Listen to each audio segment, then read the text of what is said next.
Good evening, ladies and gentlemen. Welcome to the Planning Commission meeting of Wednesday, September 28th, 2016.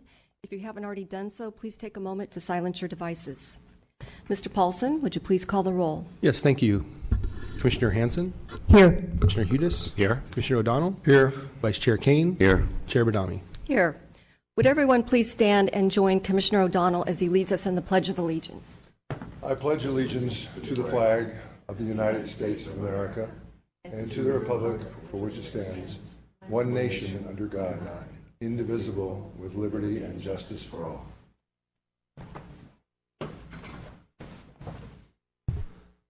The town of Los Gatos strongly encourages participation in the public process with verbal and written comments. To speak on any item this evening, please complete a speaker's card located within the benches and follow the instructions on the back of the card. I do not have any speakers cards tonight, but I know we're going to have some speakers, so please be sure to fill those out and turn them over to a staff member. Matters relating to agenda items will be heard during the itemized public hearing. Matters not on the agenda will be heard under verbal communications. We have desk items this evening for items number 2, 3, 5, and a desk item book. Thank you to a member of the audience for our desk item book. And so, commissioners, have you had an opportunity to read the correspondence? Yes. Does anybody need more time? We have a requested continuous this evening for item number 2 and item number 4. So let's start with item number 2, which is Highland Avenue, and see if I have a motion to continue the item to the date. No, I'll briefly speak on this one just because it was a staff's request for continuance, particularly my request. A Supreme Court decision came down on, I believe, last Monday, September 20th. It's a pretty extensive court case that really the facts are very close to this case with a previous EIR and then an addendum that was issued. The attorney that argued that case is Sabrina Teller, who we use for many of our litigation matters, so that'll help me work through those issues and make certain that we have complied with CEQA.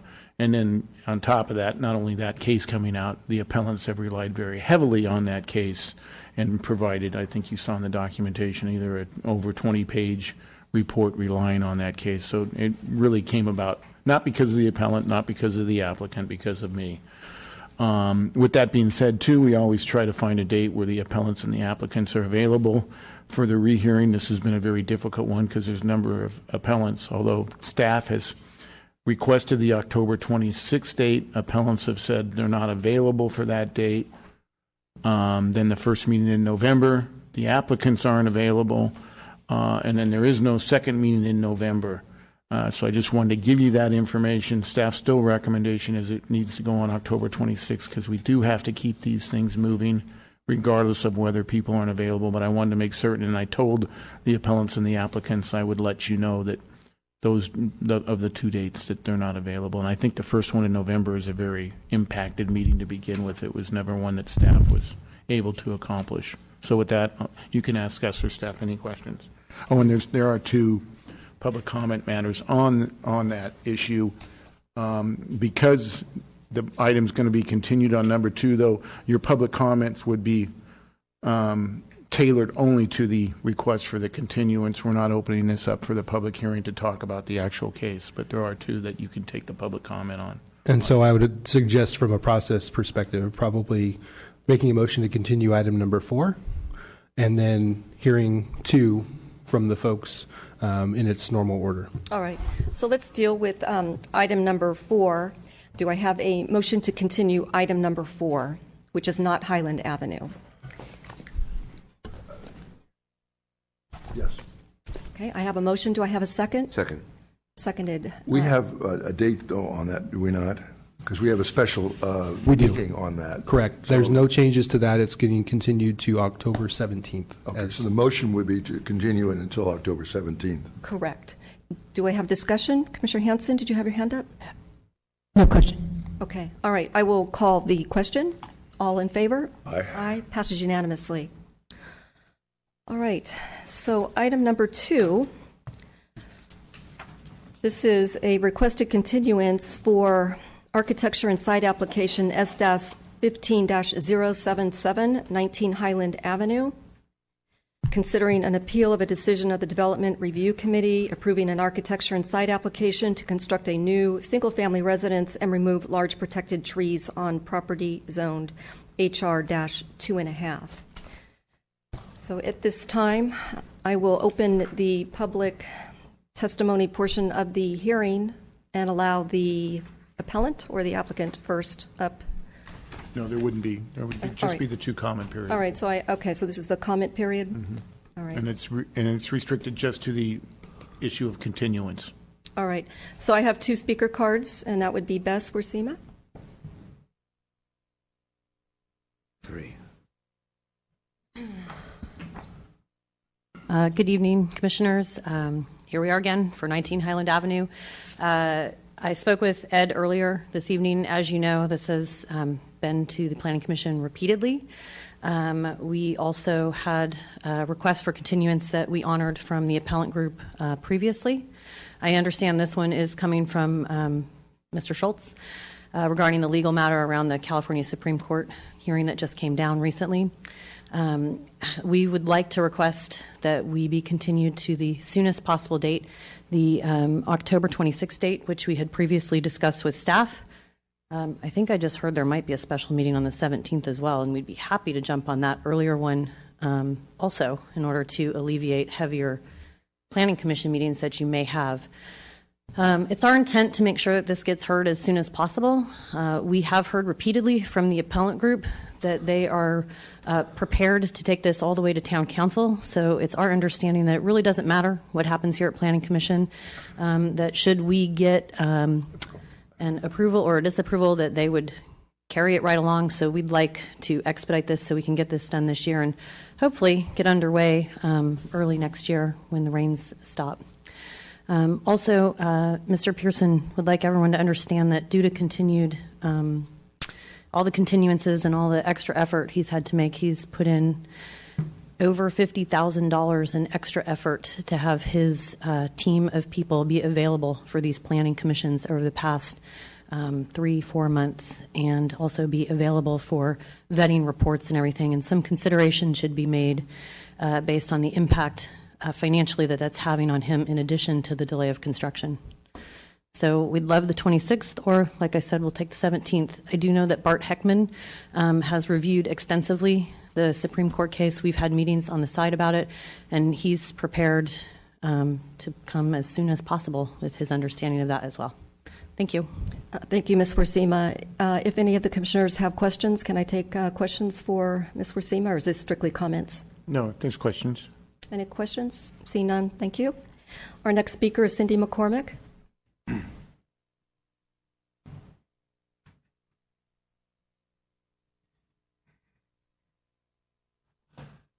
I just want to briefly read a statement from Mr. Pearson. I'm going to kind of abbreviate this. The last time the Commission discussed my project was at the meeting of June 8th, 2016. I feel we came away from the meeting with some good feedback, and since then have made great strides in coming up with a very good project for the site. We've received numerous letters of support from surrounding neighbors and have had one appellant remove herself from the group after reviewing the revised plans. Given this, we have... We then arrived at a meeting on August 24th, excited to present our project. Unfortunately, the Alberta Way project was too late and we were continued until September 14th. The appellants then requested the meeting be continued to September 28th, which we agreed to. I would request that we keep the October 26th date that planning had recommended. I have 2 of my consultants that will be unable to attend at the later proposed date. I see no reason why the appellant should not be able to assemble adequate representation at the October 26th meeting. Thank you. Thank you, Ms. McCormick. Any questions? See none. Thank you. Our next speaker is Anthony Badami.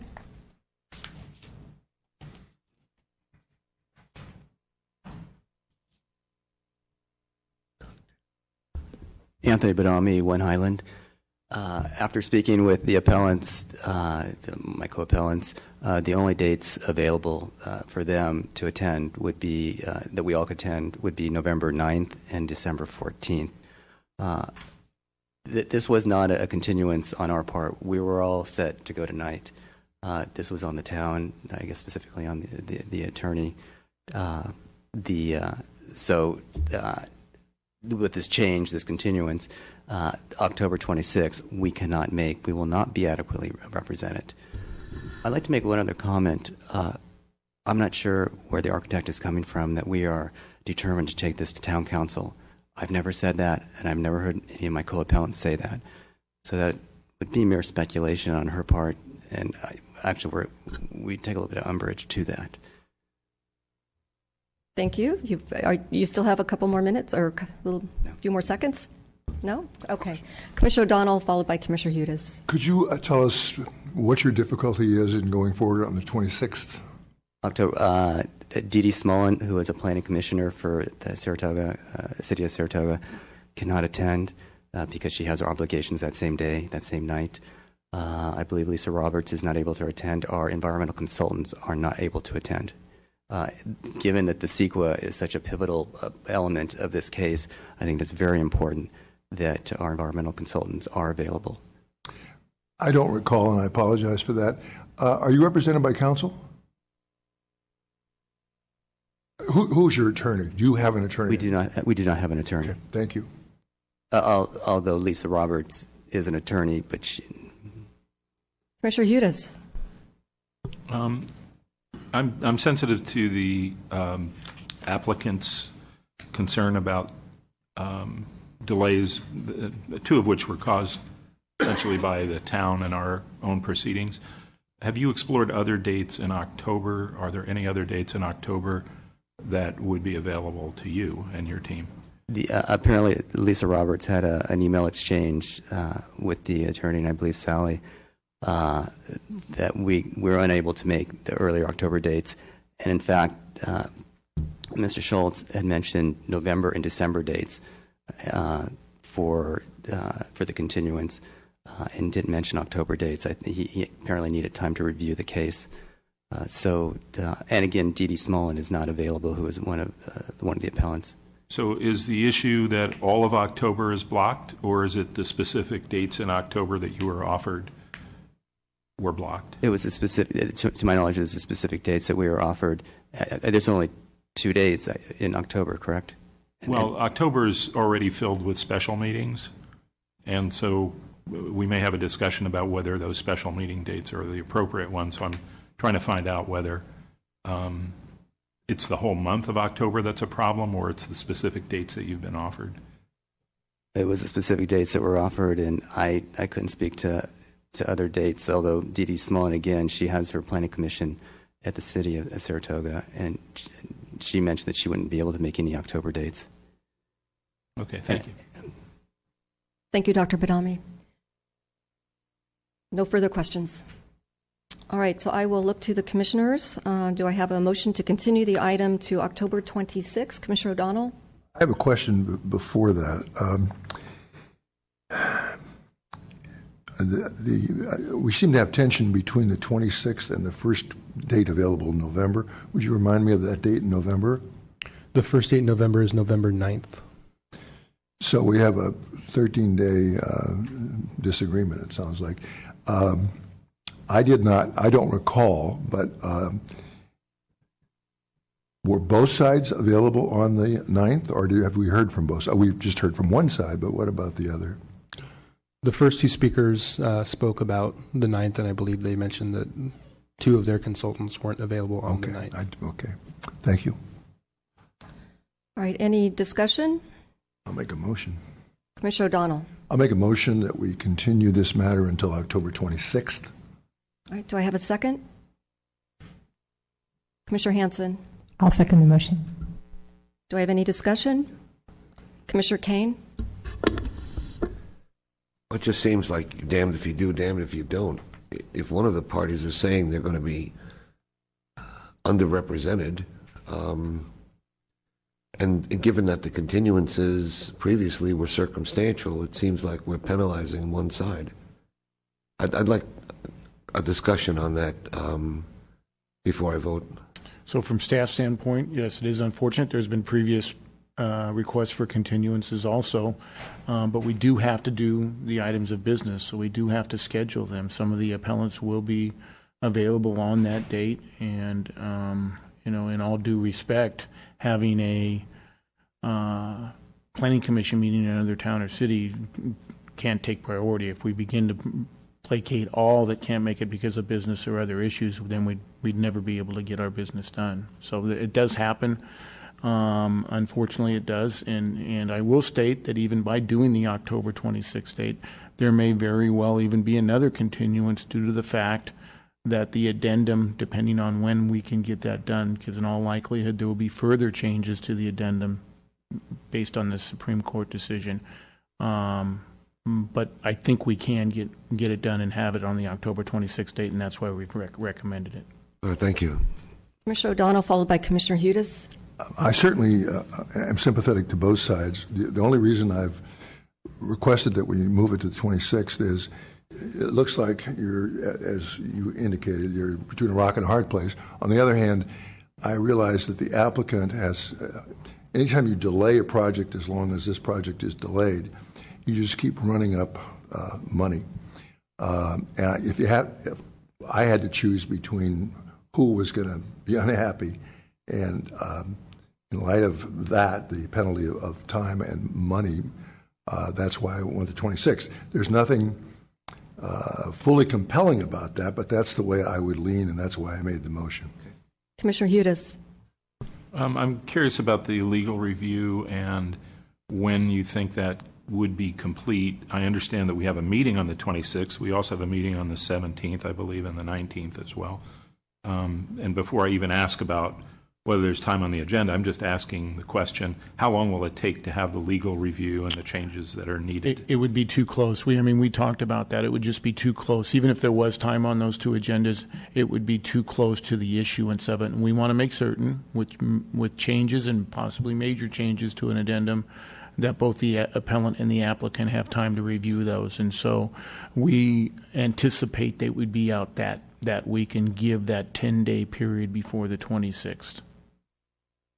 So that would be the 16th? 16th, 17th is what we're shooting for, to have that addendum done if it all goes as planned. Commissioner Hanson. I had a question. I too find this difficult because the last two continuances were on the town and not on either the applicant or the appellant.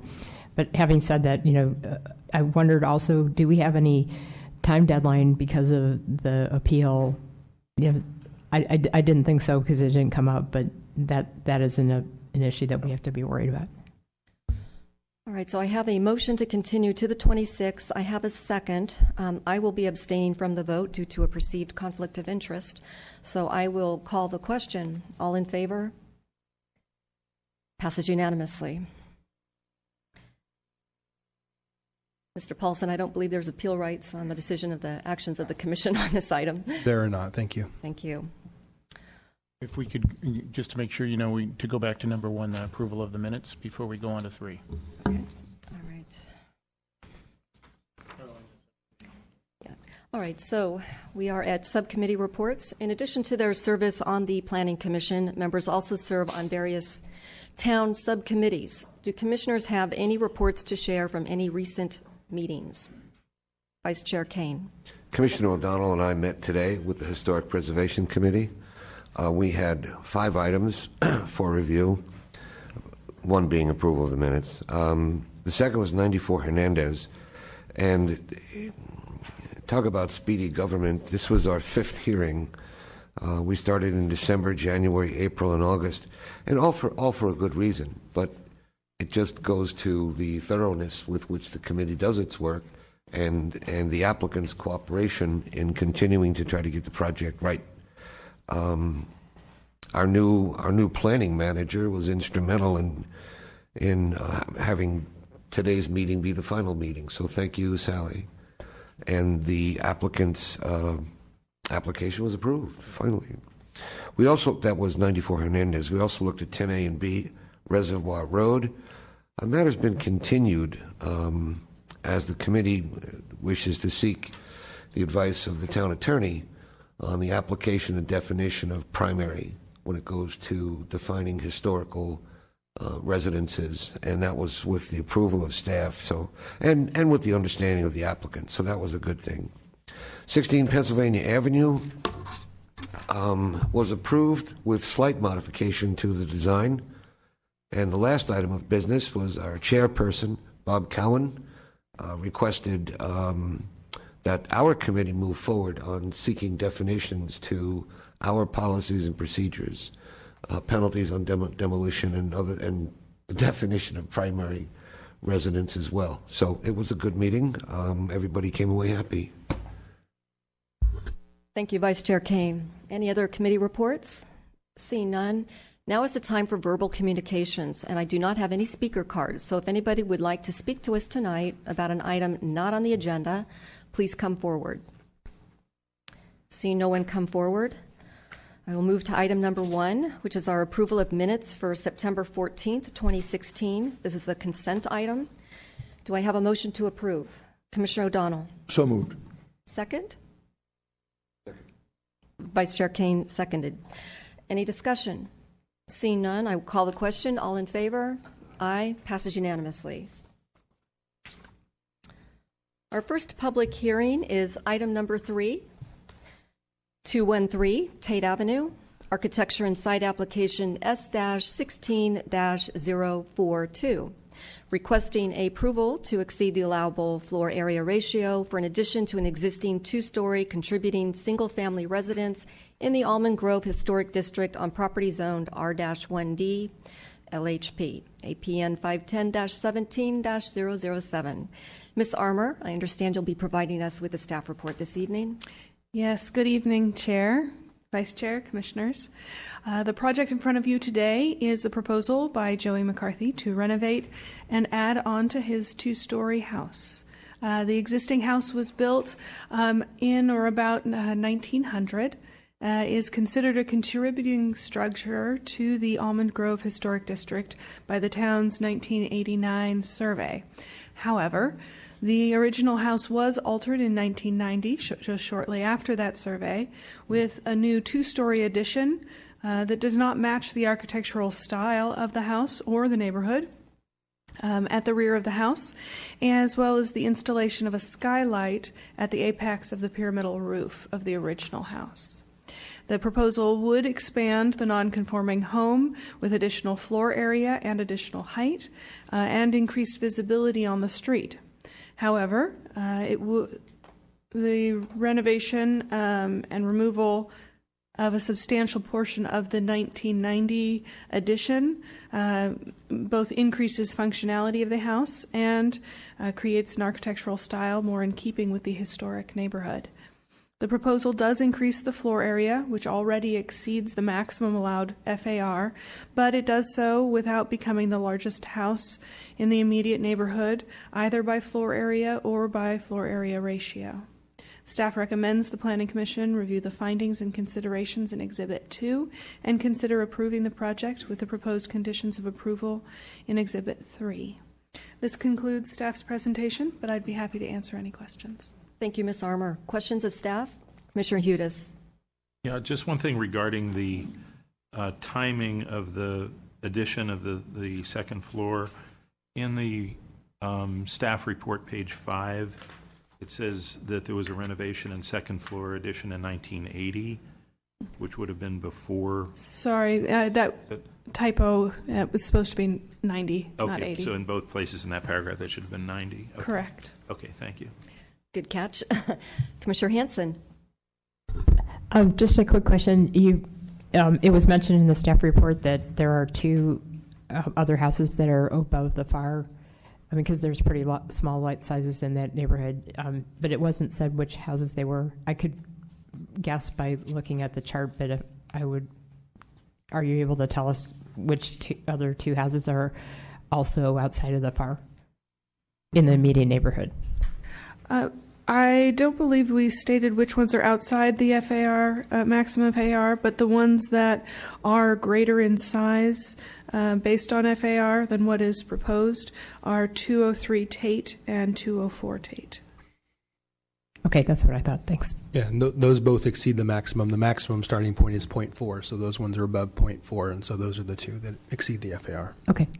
Commissioner Hudes. Yeah, thank you.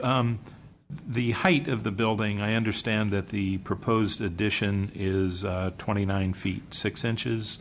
I'm reading that on page 3 of the staff report. What is the current height? What's your understanding of the current height? If you take a look at the proposed plans set, sheet A 3.1, it does have both the existing and proposed elevations. It shows that existing is 25, almost 10 inches, and proposed is 29.6. I believe. Okay, so it's about 4 feet higher? Is that what you're saying? Correct. Okay, because those are the numbers I couldn't read. They were just too small. I'm sure that the applicant can speak to that more. Right. Okay, thank you. Commissioner Hanson.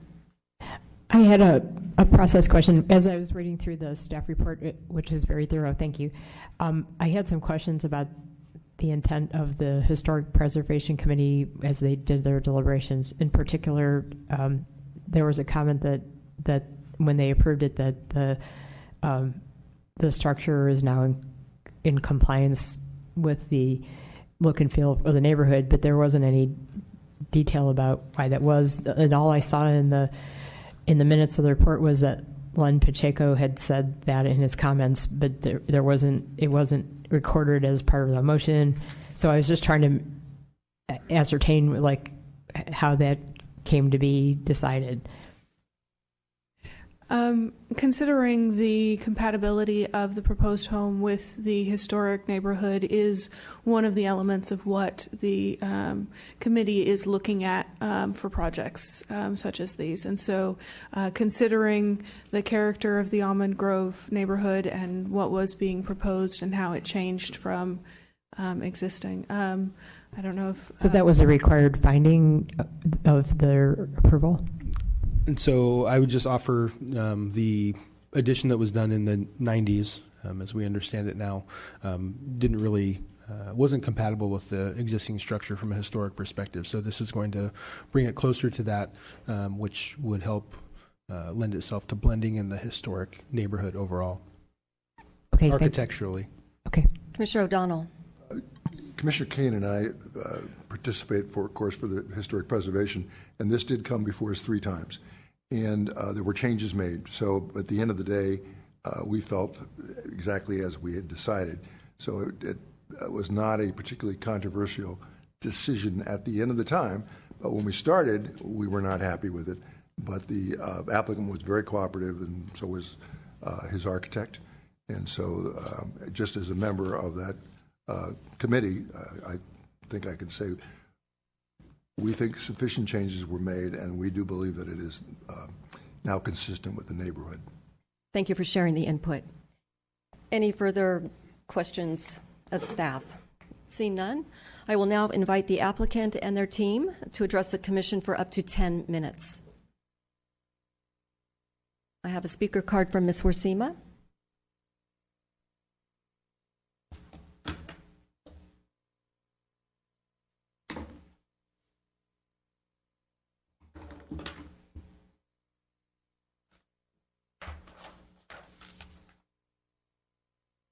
Okay, good evening again, Commissioners. Hi. I'm actually quite happy we're starting earlier after not having a big long-winded first start on 19 Highland Avenue.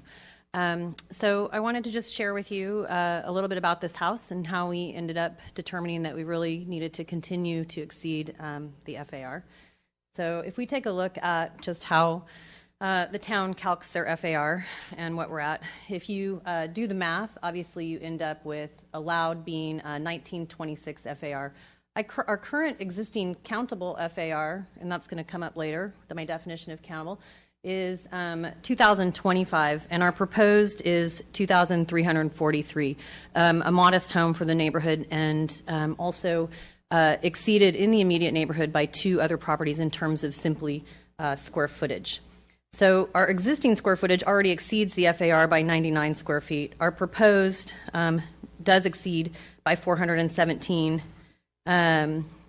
overall, but it's only actually 318 over what is currently there.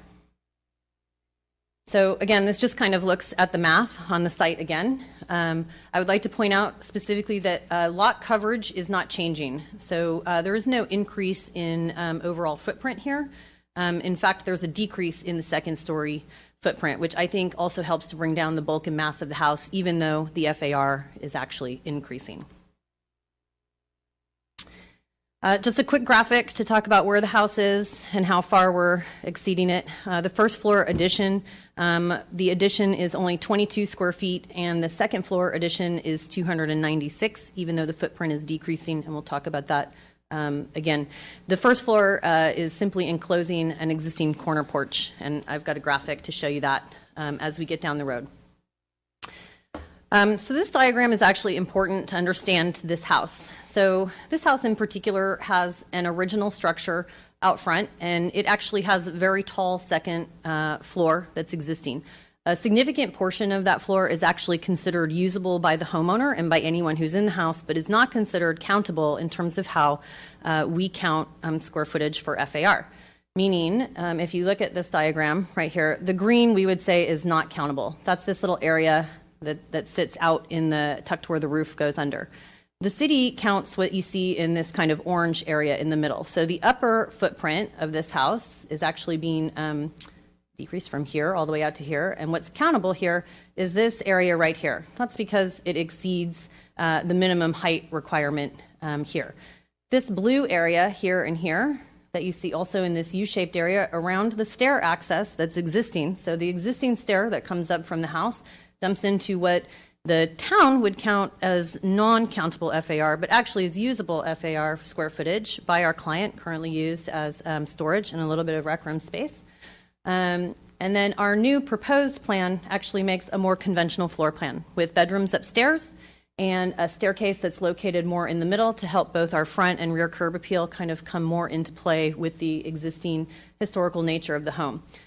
If you do the math on that and you say, all right, we have 1,078 square feet at this upper level, and we take away the 661 square feet of what the city counts as countable, and then we take away the actual usable, that is this taller space that you see here in the blue, the addition really is only 139 square feet in terms of what's usable.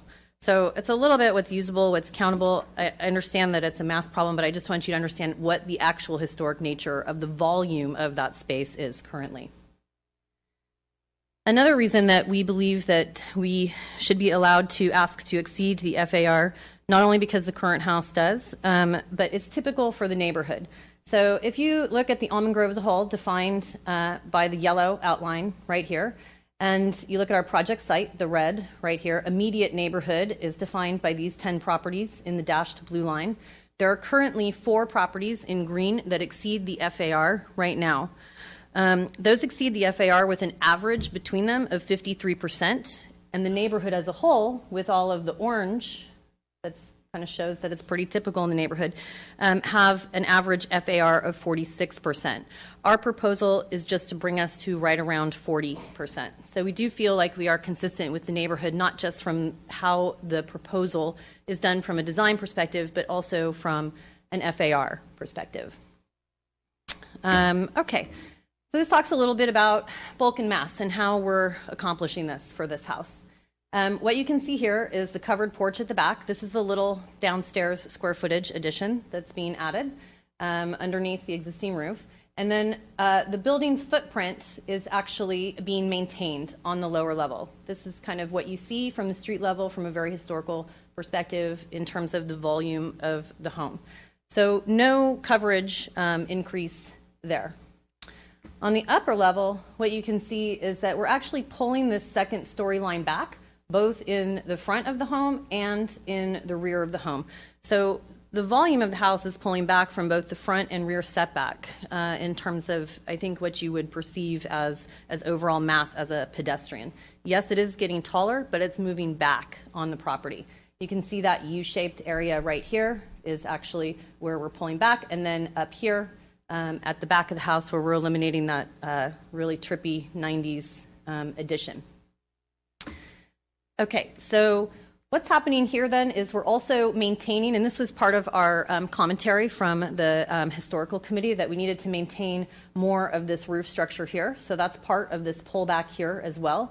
It's 3 feet 6 pullback from the existing secondary roof, and then 6 feet 6 to the main mass. And at the rear, we're reducing it by 7 feet 8 at the back.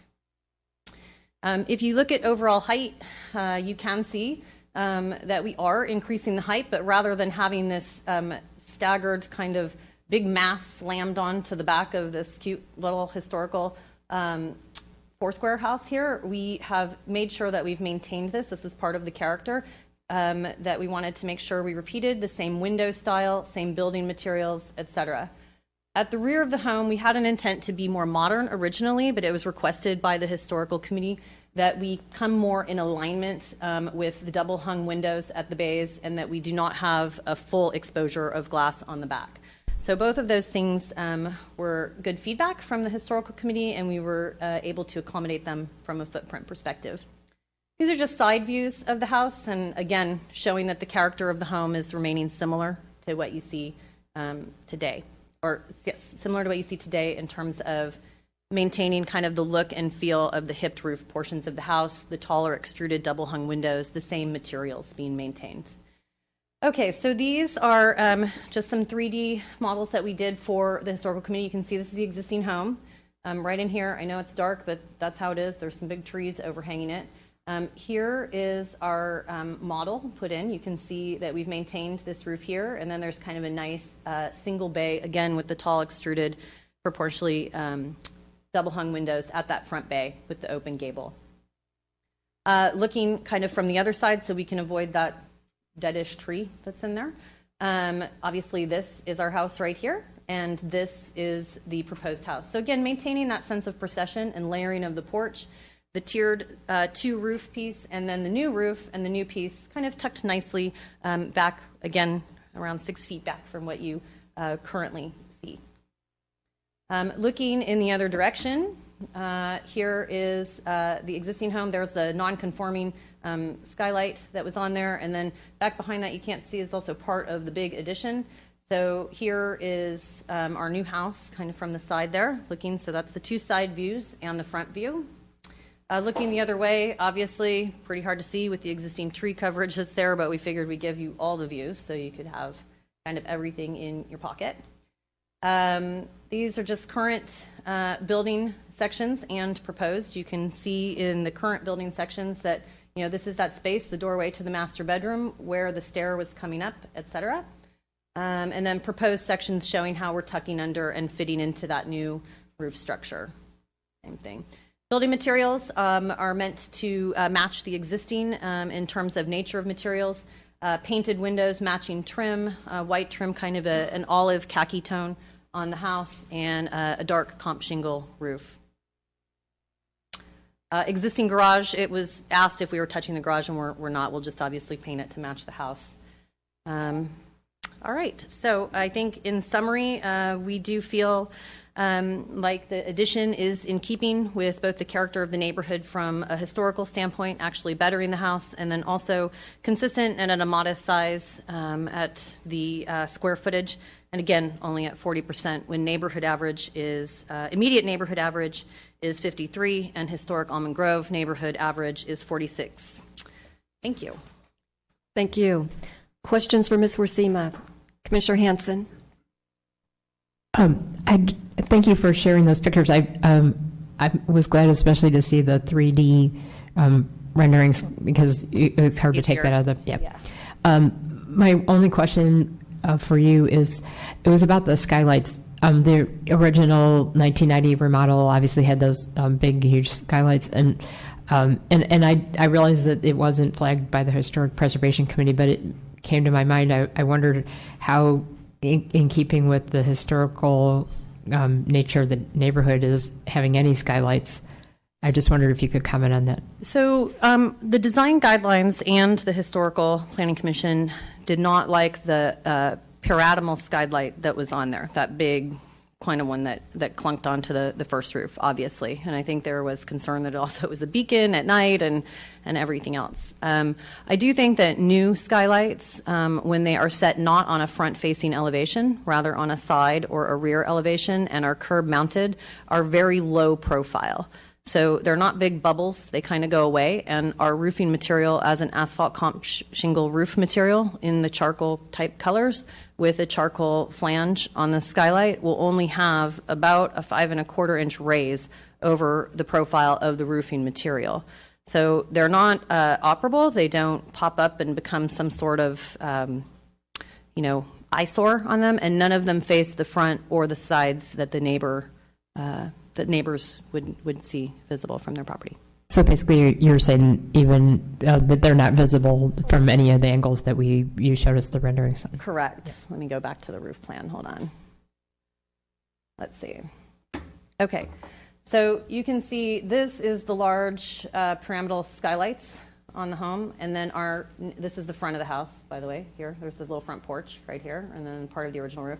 Our skylights are on the back of the house and on the lower roof, shed roof that goes off of the family room. So no one's going to see them unless you're not even if you're in the backyard. I suppose you could be on the garage roof and see them because they're lower.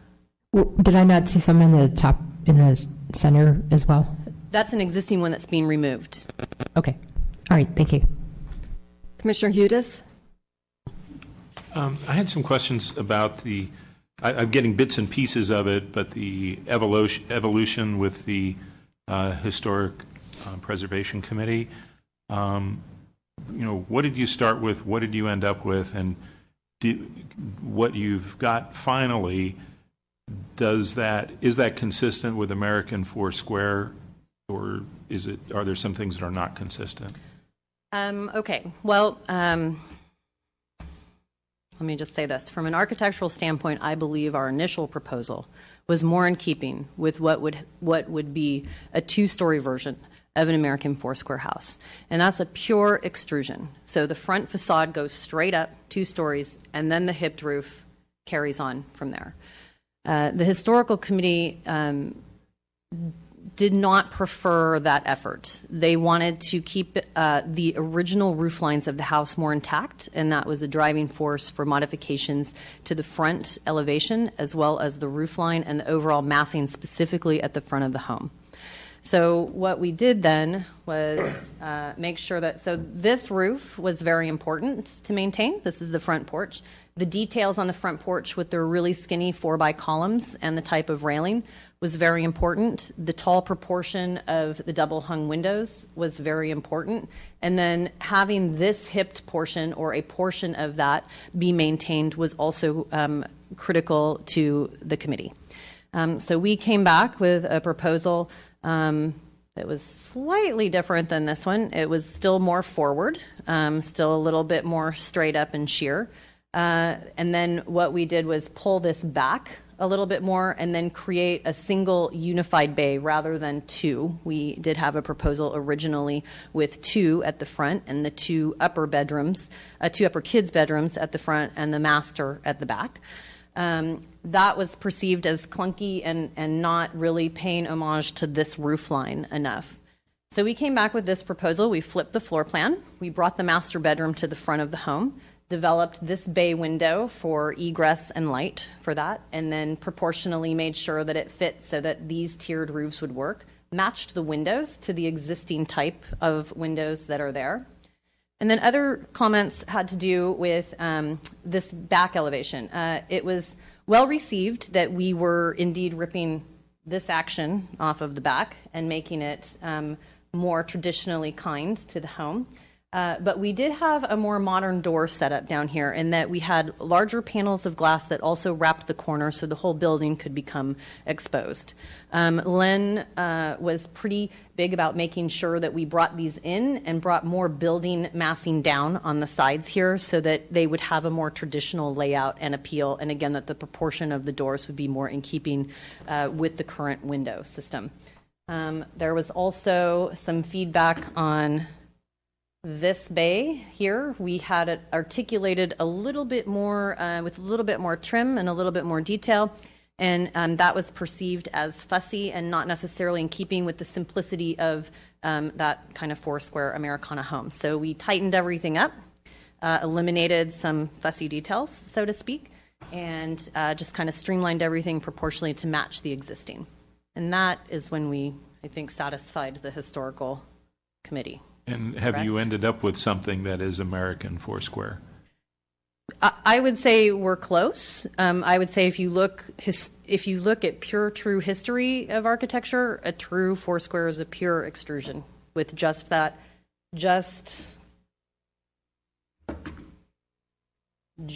this little porch on the front. But that's okay.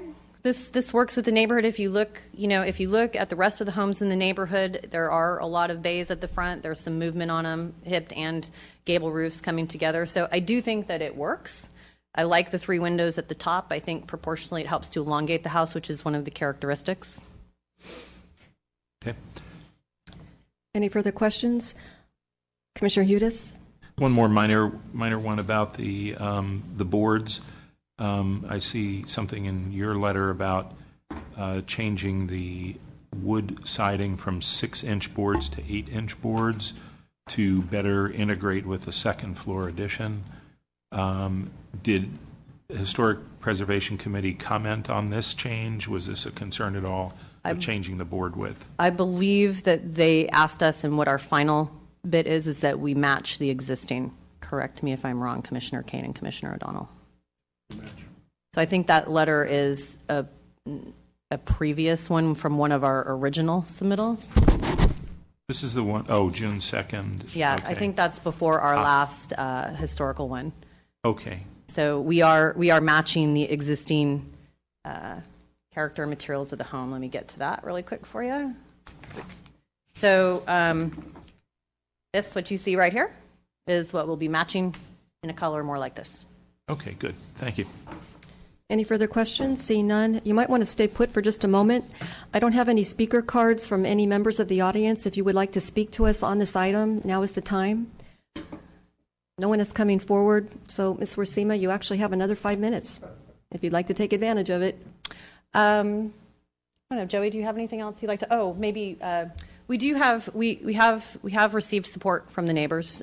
Some even came in today that I know was forwarded to you guys as well. But I believe we have in the immediate neighborhood we have 6 or 7 official letters of support, and other people saying they're fine and they're just not going to write us something formal. So, Commissioner Hudes? I'm sorry, just a moment. That's okay. If you still would like to continue before we start asking the questions, you can do so. No, I'm fairly confident that we've provided you with enough information to talk about the FAR in the neighborhood. Okay, thank you. Commissioner Hudes? Yeah, so my question was about neighbors' opinions, and I did see some letters in there, but I wanted to specifically ask about neighbors at 307 and 315. And they're the ones that are impacted by the increased height of the house. Did they have any objections to the second floor, or the height of the second floor? To our knowledge, no. I know that the McCarthys have talked to all of their neighbors. The letters that and neighbors who did respond to them supplied letters or were happy with us saying we're in support of the house. Those were written up in part of staff report. And other than that, no. We do have houses that are immediately surrounding us that are as tall as us, if not taller, maxing out. So, Commissioner O'Donnell? I just wanted to make sure that the commissioner did see what I just showed him, and he had. Thank you. Any further questions? Seeing none, thank you. The public testimony portion of the public hearing is now closed. Do commissioners have any comments, questions, or a motion? Vice Chair Kane. I have a couple of comments on the presentation or the argument, and I'm glad that map is still up there. For the preservation of the word, which words go to preserving the town? The rules on FAR, the rules on height and width, and I guess I wanted to make a commercial message that I don't care if they're all above the FAR. If there was reason to, if there was no other reason to consider an exemption for that, I would have a hard time supporting something that was in excess of the FAR. A lot of these houses may have been built in the 1800s, 1900s, before we put in the rules to try and preserve the town. So the map shows everybody's got something going on, and I don't want the guidelines that we have redefined on that kind of experience. We always say everything's taken on a case-by-case basis. We have a discussion by staff pointing out that the FAR is in fact exceeded, but however the house would only be the second largest. I'm not finding that, for what it's worth, I don't find that persuasive. That it's okay to go over the FAR as long as you're not the largest house. Those rules are exclusive. They're not in conflict. If you get one, you get the other. Also would like to discuss the aspect of contributing house in an historical district. The first time we met with the applicant, I was just shaking my head saying, not only are you in a historic district, you are a contributing factor. You're on the list of contributing factors to that district, and I don't know what we're going to do. I want to explain, for what it's worth, what we did do. In the second meeting, we again talked about contributing factor as being a hurdle that would be difficult to get over. And staff pointed out that the contributing factor list was developed in '89, and this house was put on that list, which makes it a very, very special, no-touchy house. But in 91, not by the current owners, but in 91, there was work done to the roof. And I'm not sure that it was approved, disapproved. What I know is that staff said, as a result of these major changes, this may not be a contributing house anymore. And added that the list of contributing houses had not been amended.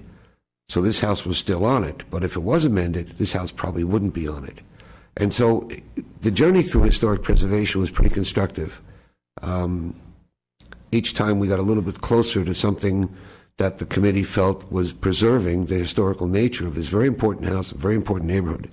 And the work of the historic committee was specific to that, the historic preservation, not the FAR, not the height, not that sort of thing. But good reason has been given for that exemption, and I'm leaning in that direction. I want to hear what the other commissioners think, but I think the other 2 points I can't stress enough. The pronoun "I" is a bad one, but I don't care what the rest of the neighborhood has. I care about the 225 and compliance with the guidelines that we have.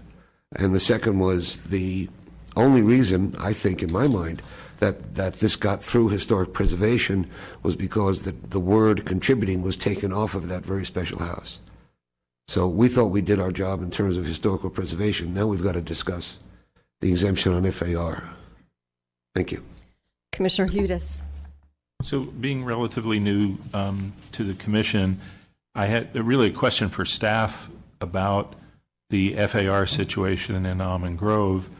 How did we get to where we are, where there are so many houses that are exceeding FAR? Is that, again, I'm not looking for precedents, I'm just trying to understand, but have all of these homes that are exceeding FAR, or many of them, has that increase over allowable FAR, has that happened in the last 10 or 20 years?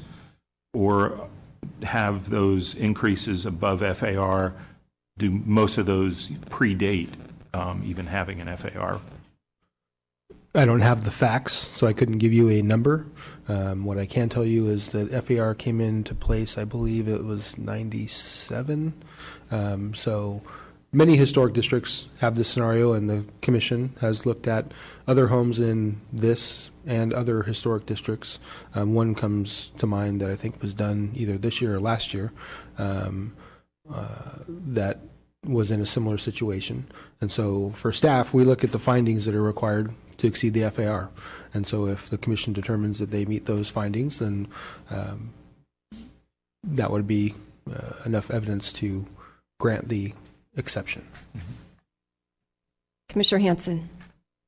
I just had a couple of comments.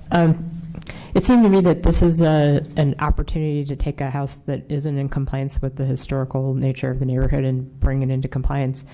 But on the other hand, there's the issue of the size, and what we see time and time again is that once you start allowing people to go over the far, then the next guy comes in, and then all of a sudden the neighborhood isn't the neighborhood.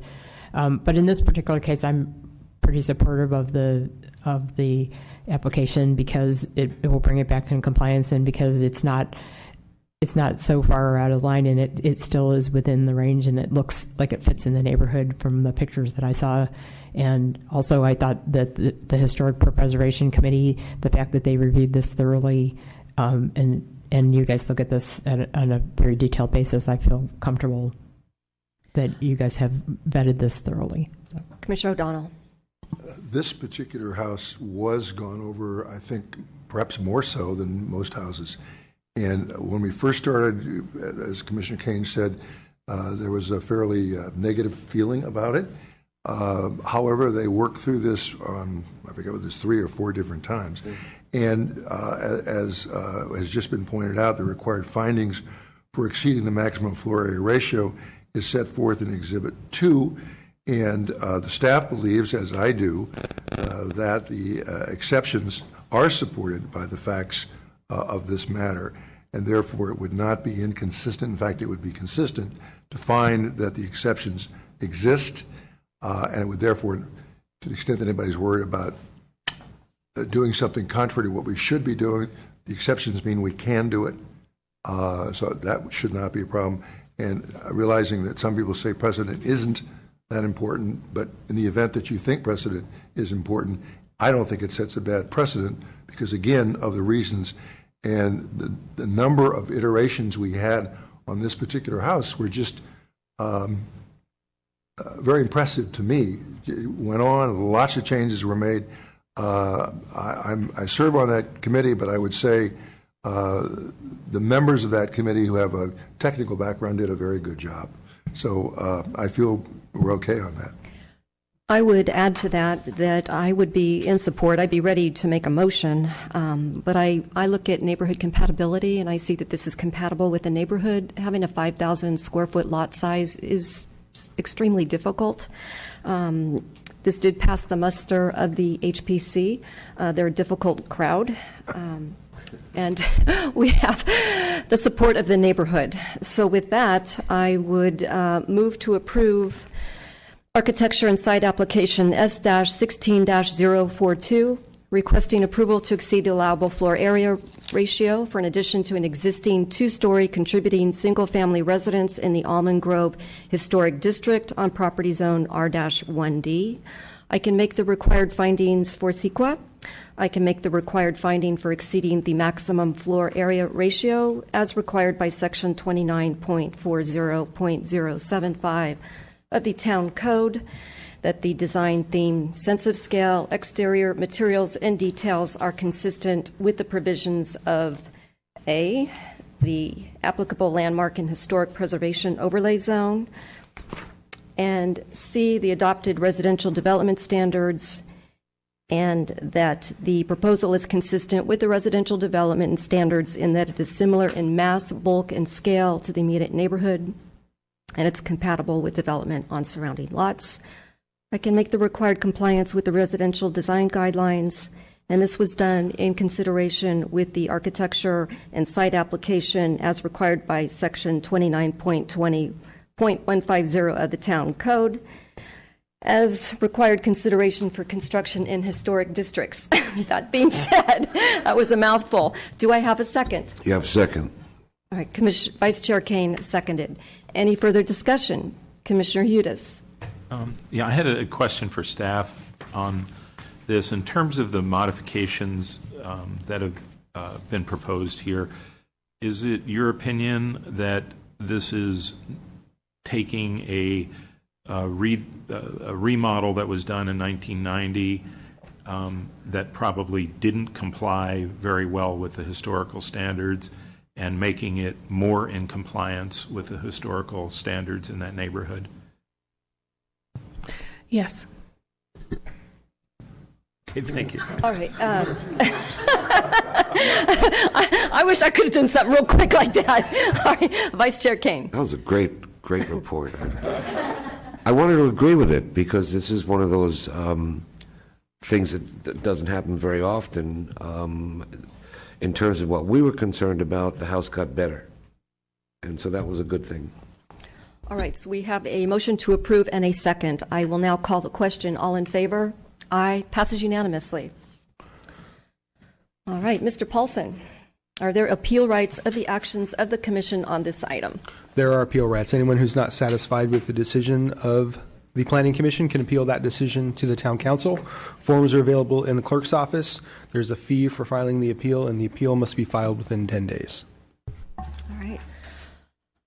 Item number 5, 50 University Ave, Suite 180, a.k.a. the Wine Cellar, conditional use permit U-16-004, requesting approval to modify an existing conditional use permit for a restaurant, the Wine Cellar, to allow for an increase of 60 additional seats, to modify the distribution of existing seating, and to allow entertainment before 10 p.m. on property zoned C-2 LHP PD, APN 529-02-044. May I have a show of hands from commissioners who have visited the site? Any disclosures from commissioners? I would disclose that I ate there last night. Ms. Puga. Did you pay the bill? Yes, I paid the bill. No, actually, someone else did that resides in my household. Thank you. Ms. Puga, I understand you're providing us with a staff report this evening.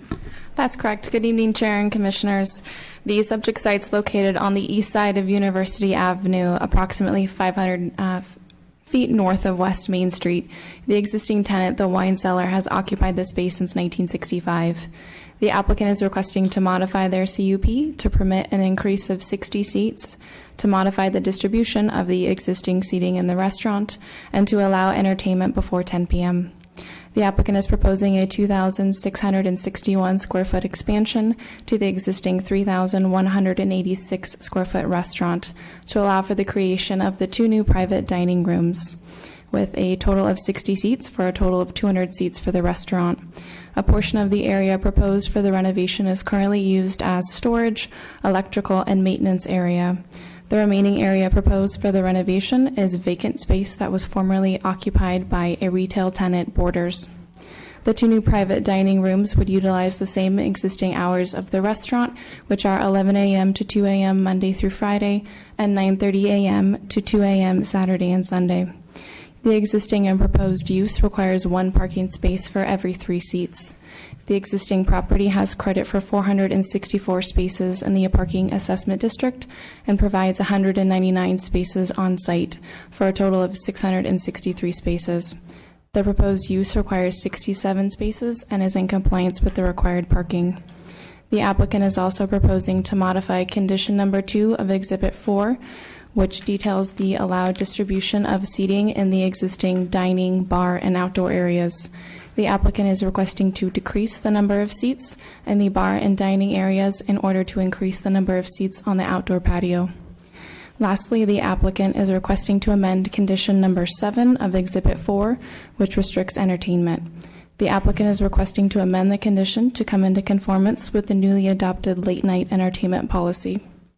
In conclusion, staff recommends that the Commission forward a recommendation of approval to the Council and that the proposed use complies with the required parking and is in compliance with the town's alcoholic beverage policy.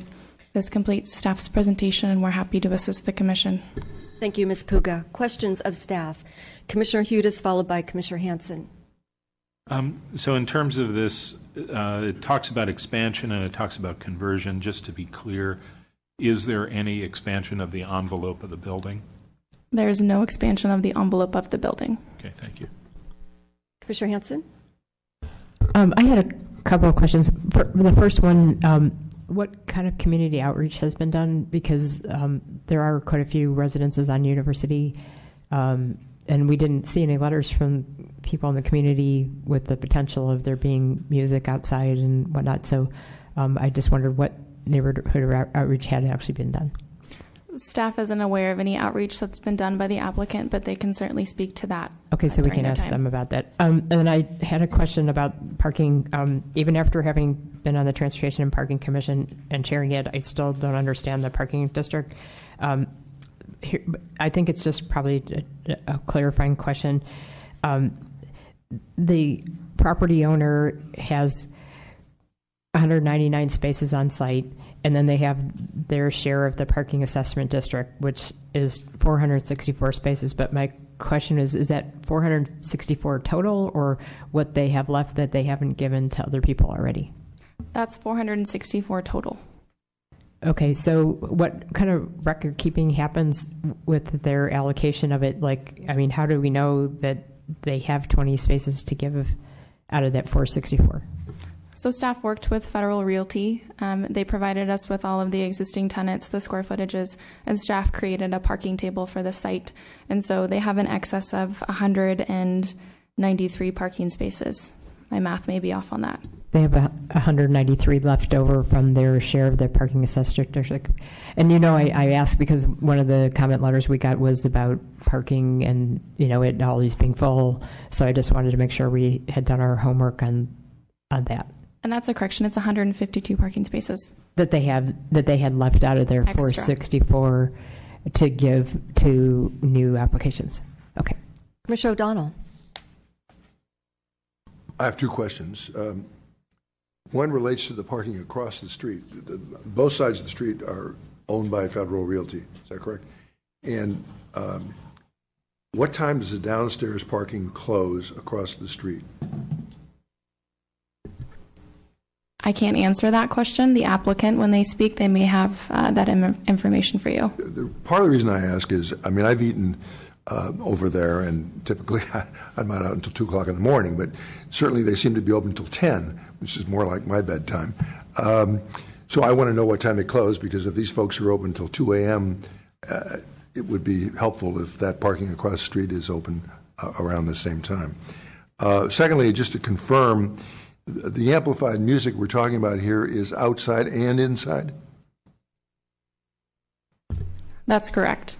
Okay, because recently we had the same question arise down the block, or actually over the block, and we've requested there that they do a sound study because the neighbors for years now have objected either to illegal amplification and they're worried they're going to object to any kind of amplification. And the letter that we received, I think was today, by Linda Matulich, was a very, very good letter, and it raises that question, which I have. The reason I'm saying that now is I take it when the town council approves the new regulations here, nobody really knows what the sound will be, except that we have a sound ordinance that is stricter after 10 p.m., as I recall, than before 10 p.m. But it's not self-executing. It requires somebody with a sound meter to check it out. And can I find out how many people we have in the town that do those kinds of things? I have my own sound meter. The code enforcement has theirs. And has two. So that's probably where the three major ones are. Police might have another one. I can say without a doubt that amplified music, even though they are allowed to do that, they would not be able to. No one would outside without violating our noise ordinance any time of the day or night. It's just not gonna pass. Our noise ordinance is very strict as to the decibel levels. Wait, you're confusing me. If I understand you correctly, you're saying what they're asking for, if they do it, they'll be in violation of our noise ordinance. If they were to do it, allows the entertainment policy before 10 p.m. is by right. And it says you can have entertainment. It doesn't really differentiate between amplified or non-amplified. It just says you need to comply with our noise ordinance. And I can tell you amplified music won't comply with our noise ordinance outside. You'd have to be inside for amplified music. Isn't there a certain decibel level? Yes. So it would, no matter what, exceed that. Yes. All right. Refresh my recollection.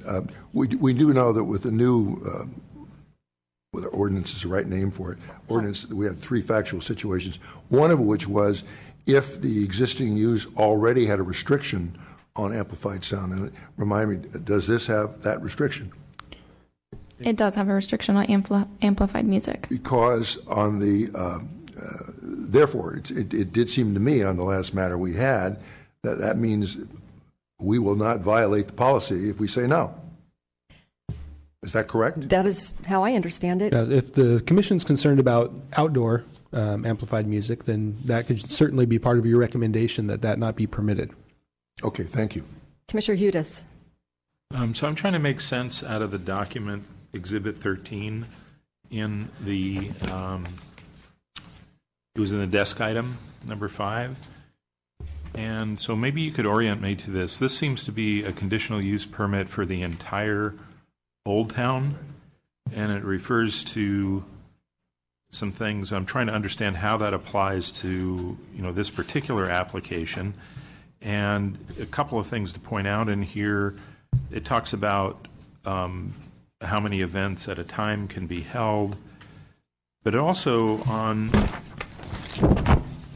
17, it says noise, amplified entertainment is not permitted. There shall be no amplified electric or percussive music. So how does that relate to the discussion that we've had, and how does this document relate to what we're considering? So that document was provided because I had a recollection that I couldn't confirm or deny when I met with the chair and vice chair. And so we wanted to provide that to you for background information. That is a conditional use permit for Old Town as a whole. And so that does have the provision in there that no amplified sound in it is permitted. It also specifically relates to the amphitheater, which is in the back, and then the patio area next to steamers, and then also the deck, the wood deck out adjacent to the parking lot on the opposite side. And so we just really wanted to provide that to you for background information. Again, if the commission's concerned about entertainment outdoors, then that can be part of the recommendation that not be permitted as it moves forward to council. Well, I guess, does the applicant need to fall under point 17, which says there shall be no amplified electric or percussive music? That CUP does not apply to this specific space. So it applies to the common areas or the other areas Correct. within Old Town, but not to this space? Correct. Okay. Let me just say something very quickly. I appreciate Commissioner O'Donnell's earlier concerns. I share those, and I would like to commend the letter that we got, Exhibit 12, from Linda Matalich. It actually addressed a few concerns that I had that I was going to bring up, that I'm sure that we'll have a lively discussion on. But real quickly, since this expansion will go into a part of the space that was occupied by Borders, which was a retail space, does Ordinance 2021 come into play at all? Frankly, we hadn't thought about that. That's an interesting point. And so, Ordinance 2021, you can use that as part of your discussion. That's a great point. Thank you. All right. So I will just remind the commissioners that Ordinance 2021 discourages replacement of retail use with restaurant use. So the expansion of wine cellar would be going into an area that was occupied by retail. Commissioner O'Donnell. And I would just offer that obviously the space they're going into wasn't Borders' retail component, it was the storage for Borders. So just to have that distinction. It would be impossible for that space underneath to be taken by a retail. I guess that would be successful because you are underground. So Borders used it just as its storage area. Commissioner O'Donnell. The new restaurant is going to open California Cafe. where California Cafe was. Will that be operating under an existing use permit? Correct. And does that use permit, I take it, we just kind of discussed it, it does prohibit outside amplified sound? we'll have to take a look at that. We can probably pull that up on the town attorney's iPad. Well, okay. If you can't find it right now, that's okay. But one of the points that was made here was if you have two of these users having amplified sound, one's going to be in violation of the noise ordinance, the other's going to be in violation of the noise ordinance, and together they're going to have wonderful music. It could be dueling banjos. Right. That's entertainment. Commissioner Hanson, and then followed by Vice Chair Kane. I just had a couple process or numbering questions that were in our packet. First of all was the conditional use permit application number. The one that we're being asked to approve is U-16-004, but the one that was approved in Resolution 2005-092 is for conditional use permit U-3-7. Do we normally change the number of the use permit when we modify it? Okay, so that's one question. And then on Exhibit 2, where it says required compliance with the Plan Development Ordinance 2234, it says the conditional use permit is in conformance with Plan Development Ordinance 2025. Which one is it? It says two different numbers. So that's a typo. It should be Ordinance 2025. Okay, so our findings should be that it's in compliance with the Plan Development Ordinance that's in place for that property 2025. It is, and it's also included as Exhibit 6 for reference. Okay, thanks. Vice Chair Kane? So we are recommending to Town Council approval, disapproval of the request for change in the CUP. Will that recommendation or the action of the Town Council itself result in a resolution? The CUPs, we haven't had one up there for a while. I'm looking at 2005-092, Resolution Town Council approving a request to modify a CUP. It goes on and on and on. But the reason I'm asking is because the resolutions seem to be multifaceted and quite comprehensive. And we're bringing up some concerns tonight where I think we should articulate suggested bullets or items for that resolution. Instead of saying yes or no, I find a bunch of them in that letter from Linda Matalich, who everyone's referring to. We ought to find out what she does. One of the things she said was, if we approve this and the new establishment going where California Cafe was, are they going to be playing acoustical guitars and making noise at the same time? What occurs to me is, since we've uncovered the original 2007 CUP for Old Town, we could have three bands operating simultaneously about 3 feet apart from each other lawfully, unless the ordinance covers such a condition with restrictions, conditions, whatever. I can't really put my finger on Linda's letter. I had it It's right Exhibit here. 12. Thank you. I believe it's just a new policy, so it doesn't have It's a restrictions. one-page letter. You got to tell me. I have it. What is your question? She makes reference to, The close but proximity? as many of us know, parking is a big issue. Old Town already blocks the underground parking lots until 10 a.m. on a daily basis, so these lots are not available to employees, shoppers, and other. I know you're not her, and I don't know if she's present or not, but what does she mean, Old Town already blocks the underground parking lots? Do you have any idea? I would assume, getting back to Commissioner O'Donnell's previous comment or question, which was, do they close down the underground parking at some certain time? And so it sounds like they must close it at some certain time, and then they don't reopen it until 10 a.m. It's their private parking lot. Blocks the underground until 10 a.m. So the underground parking garage doesn't open until 10 a.m. is what Ms. Who blocks Matalich that? is saying. The property owner. They can do that? It's their property. You should look into that. I have a That doesn't question. make any sense at all. I have a question for staff. So the staff report, page 3, the prior denial for entertainment was based on the applicant's inability to compromise, and you say to refer to Exhibit 4. I'm used to us and council and planning commissioners making findings, not let's make a deal and let's negotiate. So I would like to know, they obviously had to have made some findings at that time that had to do with the conditional use permit findings. Would that be correct? And those same findings would probably apply today? So that language was taken from the resolution directly.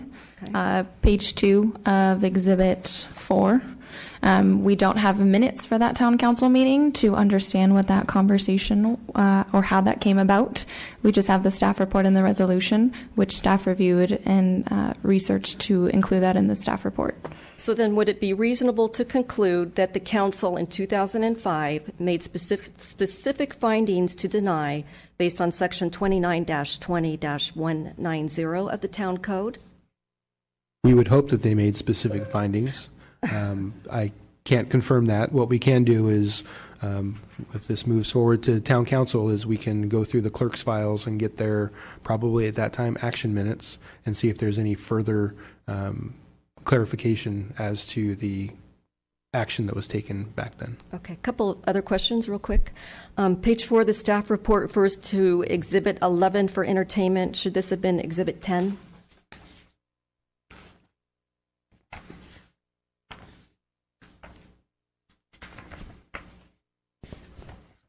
I'm sorry, where were you referencing? Page 4 of the staff report refers to Exhibit 11 for entertainment policy. Should this have been Exhibit 10? Yes. Okay. A couple of other things. If the CUP modification is granted and you have the 2 new dining areas described for private events, could they essentially be DJ and dancing on a nightly basis if we approve the application as is?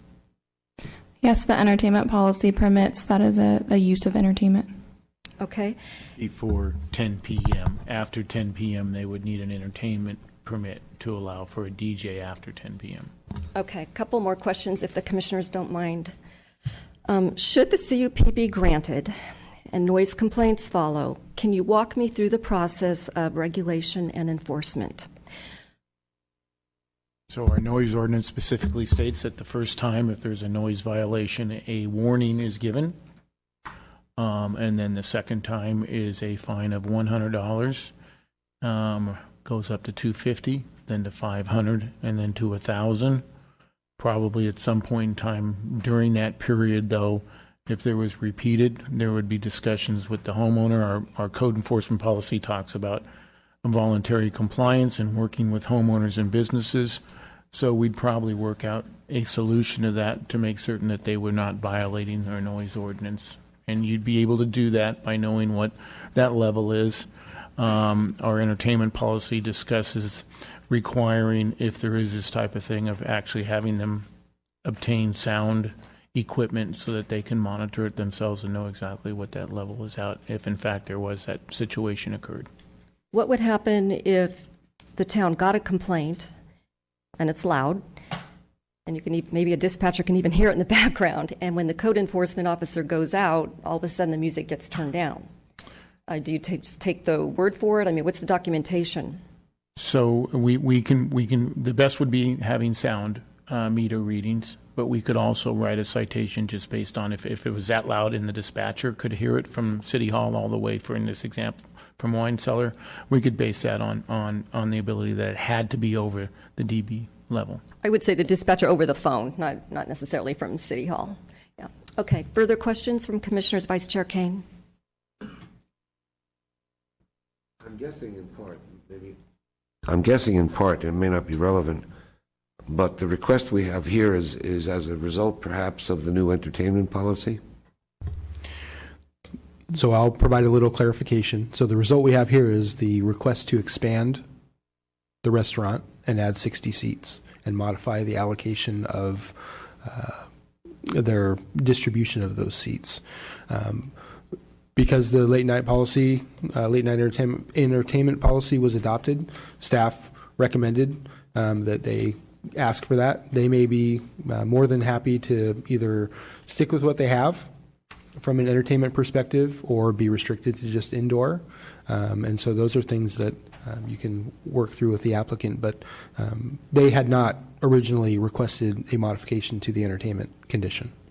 The reason I asked the question, should we anticipate more applications consistent with the pro-economic vitality expressed clearly in the new entertainment policy?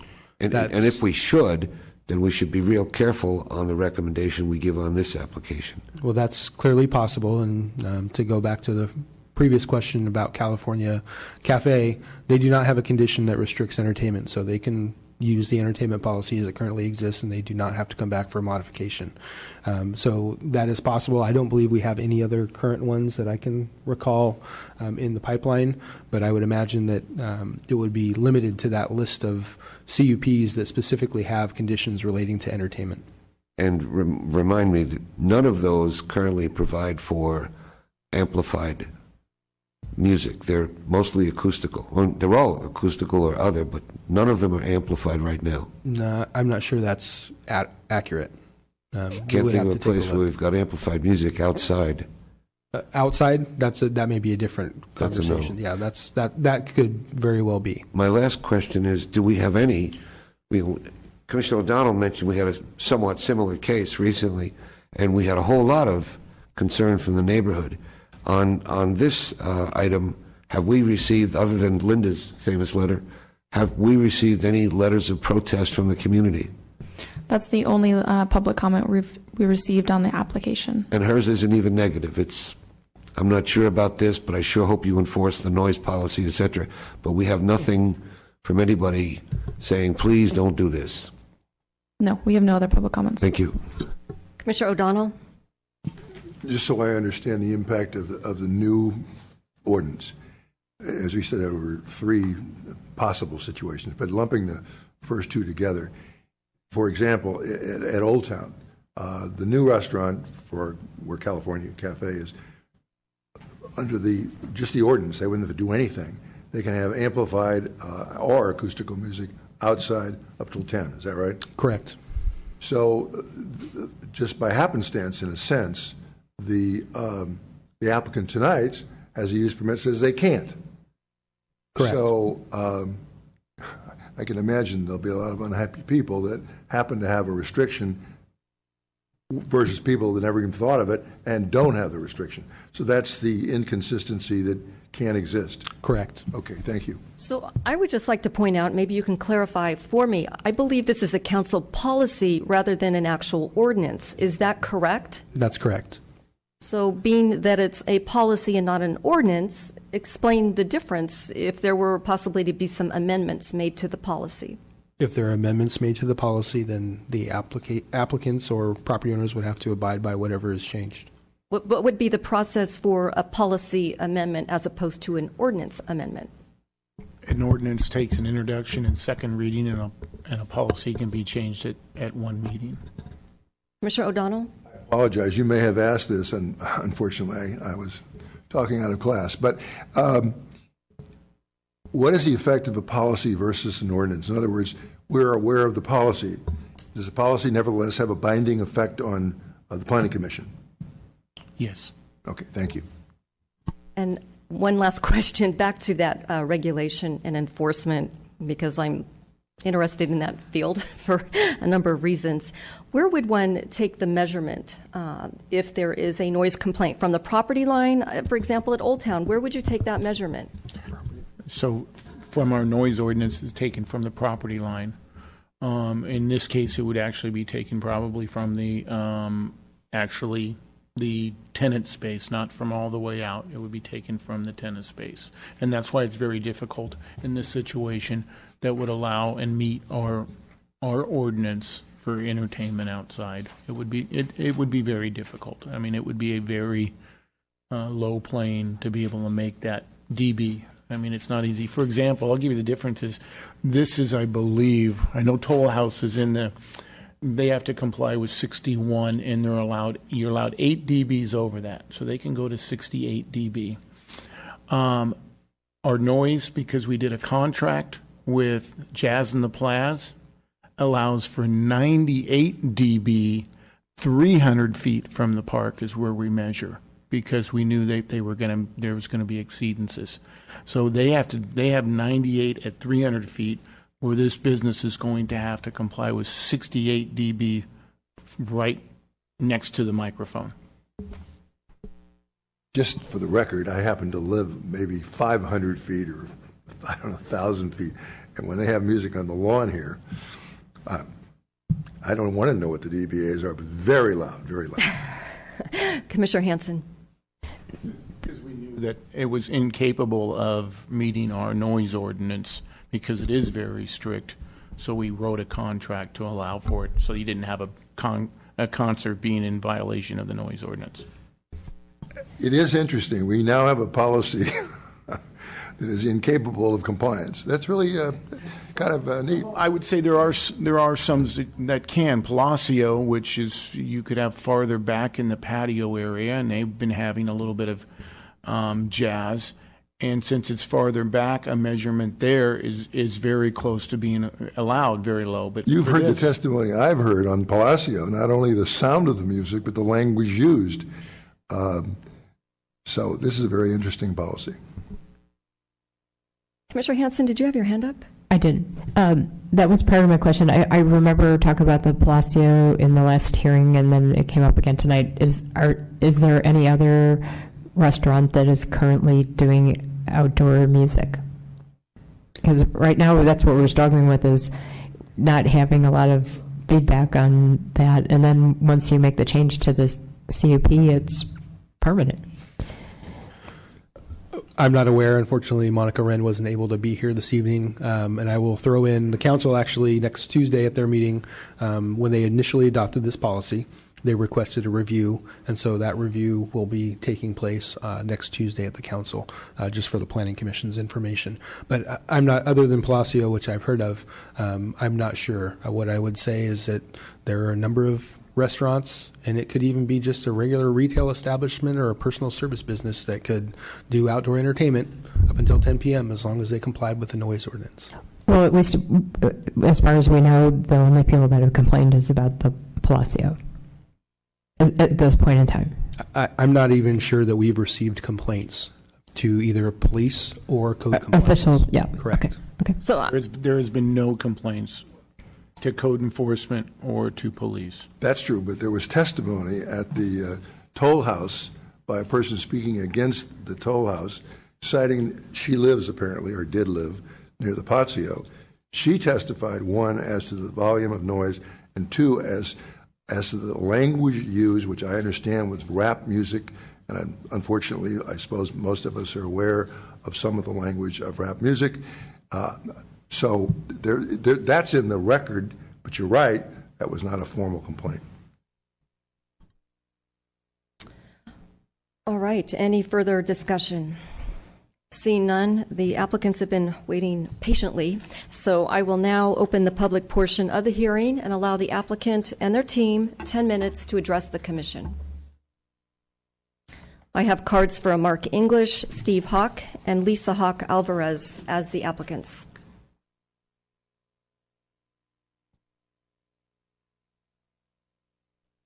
Hello, how are you? It's a bit educational. First thing I'd like to clarify is that we're not interested in doing outdoor music. So hopefully that puts a few things to rest. Okay.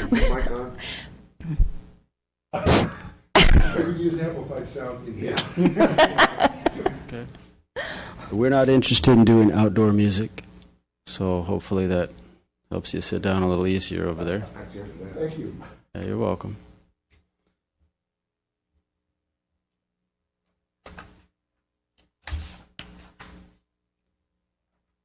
Just like to open by saying we appreciate the opportunity to present this formally to all of you tonight. And we really appreciate the great job that the staff did putting this together. I'm sure it took a lot of work. So, great job. Thank you. Not sure exactly. I think you all know what our business plan is. Many of you have eaten at our restaurant in the past. Hopefully you enjoyed it. If you didn't, I'd like to hear about it. We would like to incorporate some adjacent spaces into our business to better accommodate a lot of the calls that we receive for banquets, corporate, and private, so forth. You kind of got me with all this discussion earlier. You woke me up a bit. So thank you for that. I'd just like to remind everybody that the center's lost 2 restaurants in the past that it opened with, were reopened with after 1997.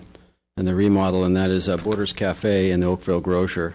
So those got swallowed up into retail.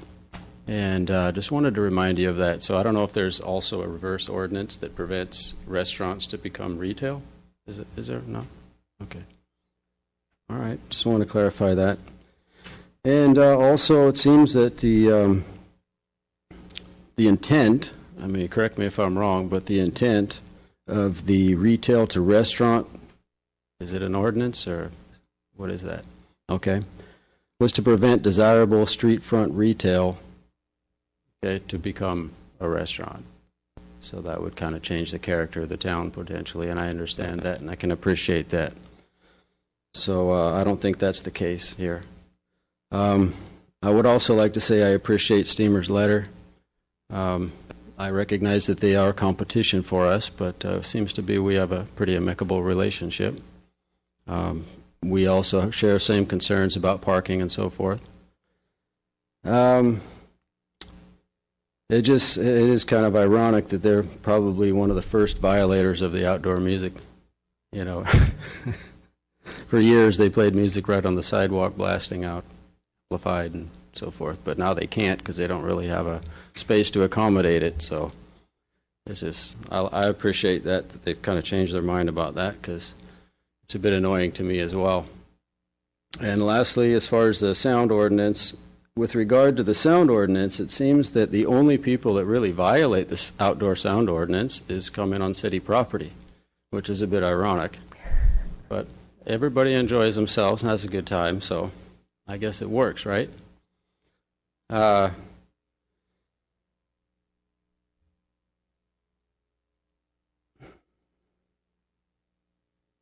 As far as parking, what I've noticed over the last 15 years since we reopened is it's a lot less congested than it used to be. 15 years ago, I had to park at the baseball field to get to my store, anywhere close to a weekend. And now can pretty much park wherever you want. So I don't know if there's a slowdown or if a lot of people are taking Uber or where the business is coming from. In addition to that, as far as banquets and so forth, I see a lot of buses coming in. A lot of corporations have their own busing. And if they don't, they rent a tour bus and they drop people off. I've seen it consistently going into the California Cafe when they were in business. Hopefully that's not why they went out of business, but anyway.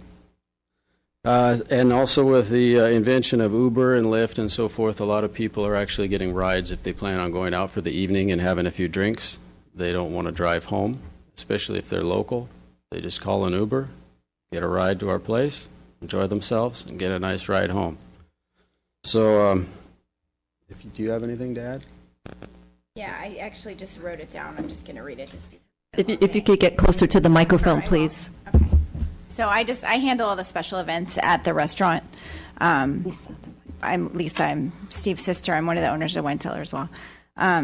So I handle all the special events. So I get requests constantly for private rooms that they want to come to us to have a private room, not because they're just looking for a private room in general. So I feel like we haven't been able to accommodate that except for within the restaurant space, which isn't always nice for the other patrons that are coming. So we feel this addition would be an asset not only to the people of Los Gatos, but also to promote Los Gatos to people outside of the town, because when you have a banquet like that, maybe the people that book the banquet are familiar with the restaurant, but not often their guests. They may have never been to the restaurant or to the town of Los Gatos, so it's also bringing business in to the town. So that's all I have to say. Okay. Do you have Commissioner, you still have time remaining. Mr. English?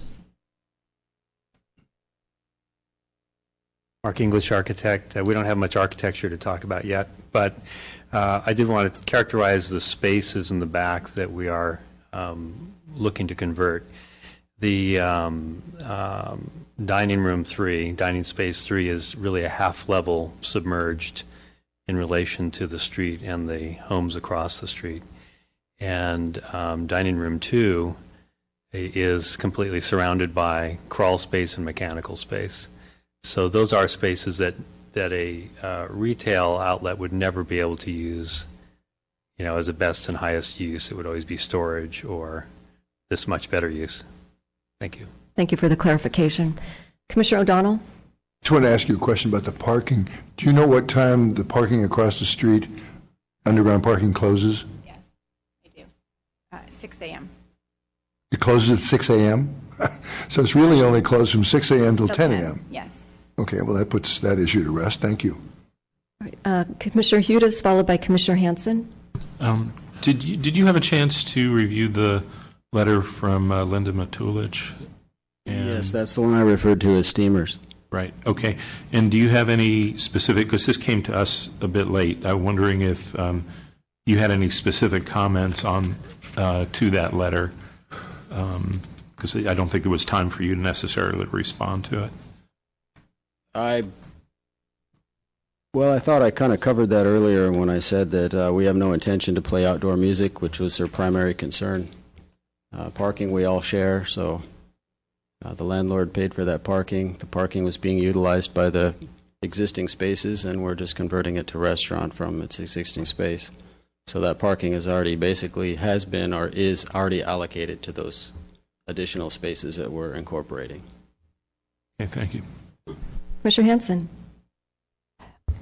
So I wanted to ask you about community outreach. I mean, having given what you said about not doing the outdoor noise, that would certainly take away a lot of objections from the neighbors, but you are very close to quite a number of residences, and anytime you would do an expansion, you would think you would want to make sure people knew about it. So and since it wasn't part of the town's process to do that, could you comment if the neighbors are aware of your plans? We've had a few neighbors come into the restaurant recently and say that they're in full support of what we're doing.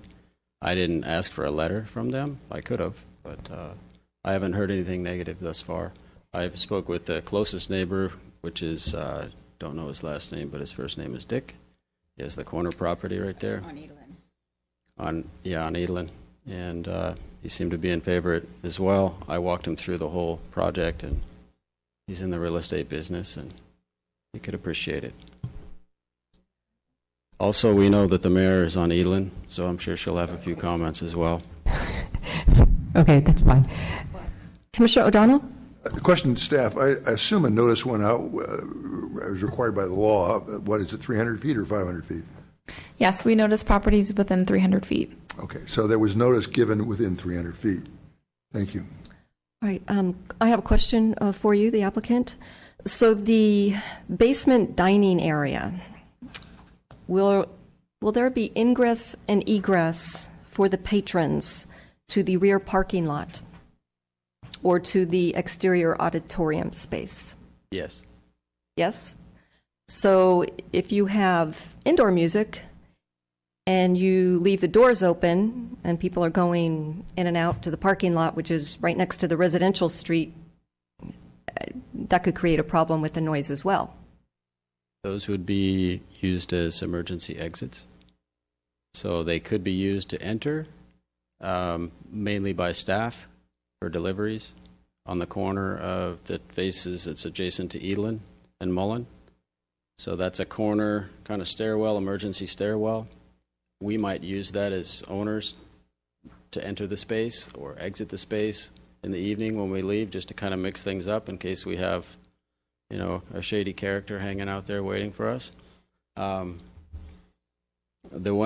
entrance or exit that would face the amphitheater, I suppose, people could use, if they needed a walker or had a wheelchair, they could use that ramp to get up, or they can use the elevator that's also in the common area to access the front lot.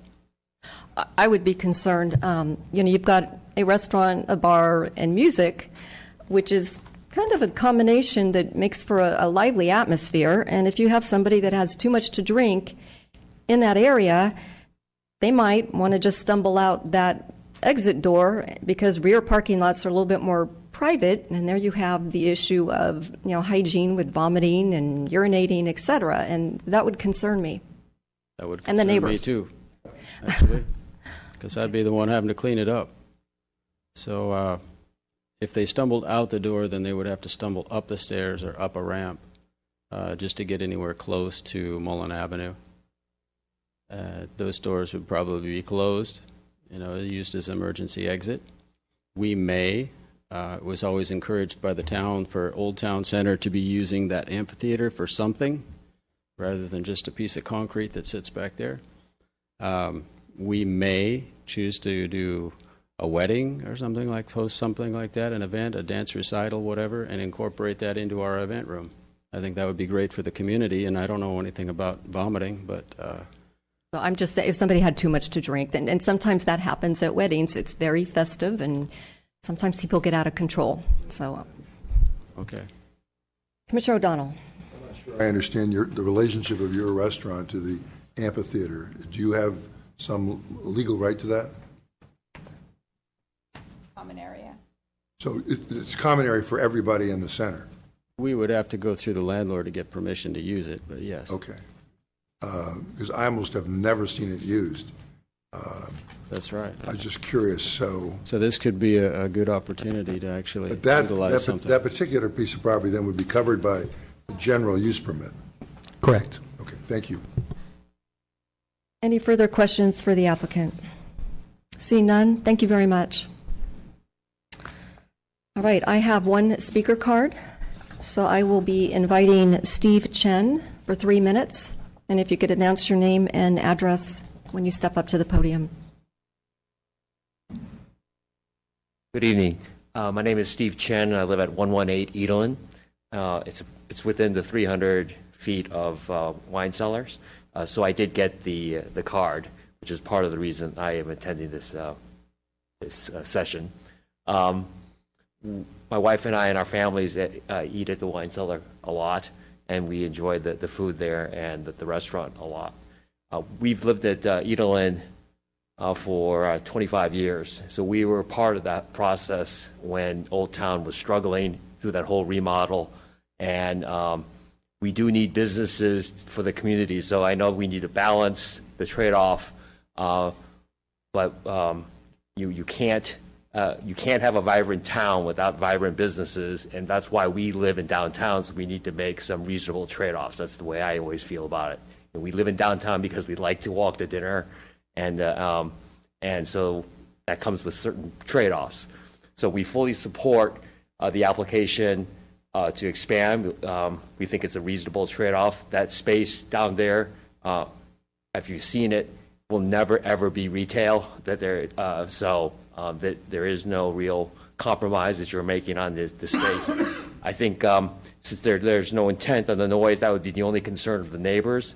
But since there is already a process and rules in place, I don't really see any problems. And I did chat with a couple of the neighbors, including Dick.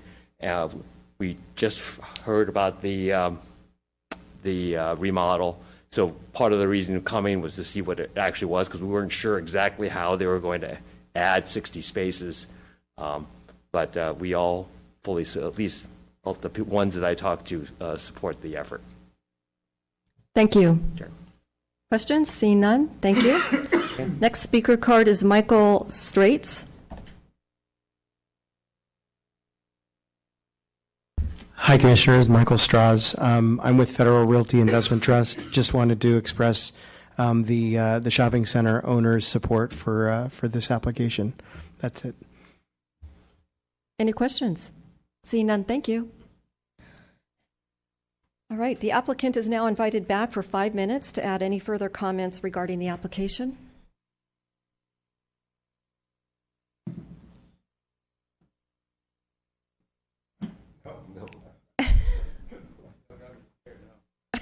Please don't. We're just very thorough up here. So I just want to reiterate that I appreciate being able to formalize this application in front of all of you, and again say thanks to the staff for doing such a wonderful job preparing it. There's a lot of detail in there, and appreciate all your care putting that together. That's it. Commissioner Hanson? So I had a question for you relative to your comment that you made at the beginning of your original testimony that you weren't interested in outdoor music. So would you have an objection if we put that as a condition of the approval of the? We're going to make a recommendation to town council. Yeah, no objection to that whatsoever. Okay. And also, I can't say that this is a direct quote, but I do remember having a conversation with the mayor some years ago when we were first applying for some entertainment modifications. And she said, you know what, I don't care what you play down there. You're in a basement. We're never going to hear you. And if we do, we'll let you know about it. But that was the kind of thing. She said, I don't care if you play rock music. I don't care what's going on down there. If we can't hear it, who cares? You're not breaking any laws. So that was what I got from Mrs. Spector. Thank you. You're welcome. Any further questions? See none. Thank you very much. The public testimony portion of the hearing is now closed. I'm sorry, Commissioner O'Donnell has a question for staff. Yeah, this, two things. One, the policy of converting retail to restaurant use versus what we provide on page 6 of the report concerning the redevelopment plan, because that says this conversion is consistent with the redevelopment plan because the restaurant is deemed to be a commercial use. So I guess what I just need a little guidance on is, would you refresh my recollection on the question of conversion from retail to restaurant use? So I think, as the town attorney mentioned before, and was mentioned, I believe, during the testimony as well, obviously the intent of that is to ensure that street frontage retail businesses aren't pushed out by restaurants from a conversion perspective. I think you've heard testimony this evening, and staff would not disagree that this space is not a retail location, and I believe that it could be found that Ordinance 2021 in this particular instance, it does not apply. But if the town attorney has any additional input. And on top of that, Ordinance 2021 wasn't a complete prohibition. It just says it strongly discourages the transfer from retail for restaurants. So in this case, I think there are findings that you can make, certainly, that even it's not in violation of the policy. All right, again, the public testimony portion of the hearing is closed. So I look to commissioners for any further questions, comments, or a motion. Commissioner O'Donnell? Make a motion unless people have any comments or questions. If they don't, I will make a motion that we find that the proposed project is categorically exempt pursuant to Section 15301 of the California Environmental Quality Act as adopted by the town. We would make the required findings which are set forth in Exhibit 2, which are required by Section 292190 of the Town Code for granting of a conditional use permit. We make the finding that the project is in conformance with the Plan Development Ordinance 2025, and we would make the required finding as required by Roman 4B of the redevelopment plan for the Central Los Gatos redevelopment project that it meets the use set forth in the town's general plan. Recommend approval of the conditional use permit U16004 to the town council with the condition contained in Exhibit 3 and the development plans in Exhibit 11. And we would also note the response to my recent question from staff, including the town attorney, on why this does not violate the policy of converting retail to restaurant. And in particular, the attorney's comment that specific findings could be made, and I think in this case would be made, that even if the policy applied, which apparently it doesn't, this use appears to be something that should be done based on the facts we've listened to and our knowledge of the center. Vice Chair Kane? I'll second that motion. Would the maker of the motion allow for line items, things that the council should consider that we've learned tonight? Let me suggest this, and I'll ask whether this would satisfy you. This would be sufficient to satisfy the applicant, which I'd like to keep as simple as possible. If we would also like to ask the town council to address some other issues, I would suggest we follow up after this motion with that request. I don't know if that's acceptable to you. No, it's acceptable. Or we can submit the minutes. Okay. One or the other. All right, so I would like to leave the motion, at least as the moment, as made. That's good. All right, so did we have a second? Vice Chair Kane. Now, I have a question in regard to your motion. So you're not putting any restriction on amplified music? And that's because I forgot. So, good point. Okay. The motion should specifically say the applicant is not asking for amplified music outside, and none is to be implied. Therefore, we're not granting the right to have amplified or acoustic sound outside. Thank you very much. Does the seconder approve of that as well? Yes, and the applicant said there would be no music outside. Correct? Good. And Good. I could just offer that what staff will do, and if this is okay with the maker of the motion and the seconder, is condition 7 as currently written would start with indoor instead of entertainment. So it would say indoor entertainment before 10 is permitted pursuant to the policy. So outdoor would not be permitted. Good. Any further discussion? I would just make the comment that based on the testimony provided by the applicant with the conversations that he had, you do have a very nice restaurant, by the way, that I would be supporting the motion. So, Commissioner Hanson? I just wanted to comment that I especially now that they don't want to have outdoor music, I support the application as well, and I think it's a good use for the space and a good use for the Old Town Center. All right, any further comments? Seeing none, I will call the question. All in favor? Aye. Aye. Passes unanimously.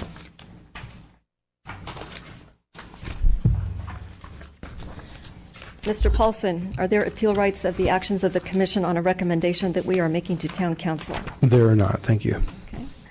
All right, and Mr. Paulson? Do you have a report for us this evening? I do have a brief report. Since we last met on September 20th, the council heard the appeal of the 16362 Hilo Road application, and they ultimately remanded that back to the Planning Commission. So the applicant was asked to memorialize in their plans a couple items which were generally obscure glass on the second story on the right side of the house. Originally, they were going to remove one of the redwood trees in the front. They had agreed to keep both of them, so both of those trees will stay. To relook at the drainage, and then 2 considerations. They asked that the applicant consider reducing the size of the garage and consider reducing the size of the cellar. So that was the action for 920. Last night, Town Council considered and discussed potential amendments to the North 40 specific plan. Ultimately, they created a lengthy list of recommendations which will be forwarded to the General Plan Committee, who will review that and then make a recommendation to this body, the Planning Commission. And then the Planning Commission will review those and then make a recommendation ultimately to the Town Council, who will make a final determination on potential amendments to the specific plan. Thank you, Mr. Paulson. Do any of the commissioners, yes, we have matters. I'm going to say Commissioner Hanson first this time, followed by Commissioner Hudes. I actually just had a question. What is the time frame for the amendments to the North 40 specific plan? Given the expected interest in the amendment process, the General Plan Committee meets across the street in a much smaller room. We're actually going to look to hold a hearing, hold a General Plan Committee meeting here in the chambers, so we will not meet on the regular day. In addition, the General Plan Committee typically meets before the Planning Commission, and we don't believe an hour will be sufficient to accommodate that review. So current dates that we are looking at, and we have to get confirmation from the town manager and then the members of the General Plan Committee, are October 27th, which is a Thursday, or November 2nd. And so those would be the 2 dates. And then assuming the General Plan Committee gets through that and makes a recommendation in that evening, we are tentatively scheduled to come before the Planning Commission on December 14th. And then, assuming the Planning Commission is able to get through their deliberations on that, it would be scheduled for the Town Council on January 17th. If you review the tape, and I think at least Commissioner O'Donnell was in attendance last night, that is a fairly aggressive timetable. So we'll do what we can to accommodate that, but we also want to make sure that we get adequate public input and adequate time for the General Plan Committee and the Planning Commission to deliberate and make their recommendations. Commissioner Hudes? And that time, I missed the end of that hearing, so that timetable, was that the request of the commission, or was that the request of the applicant or property owner? That was a suggestion by staff. Okay. We are the applicant. There is no applicant or property owner at this point in time with revisions to the specific plan. Right. But the previous applicant spoke at the hearing.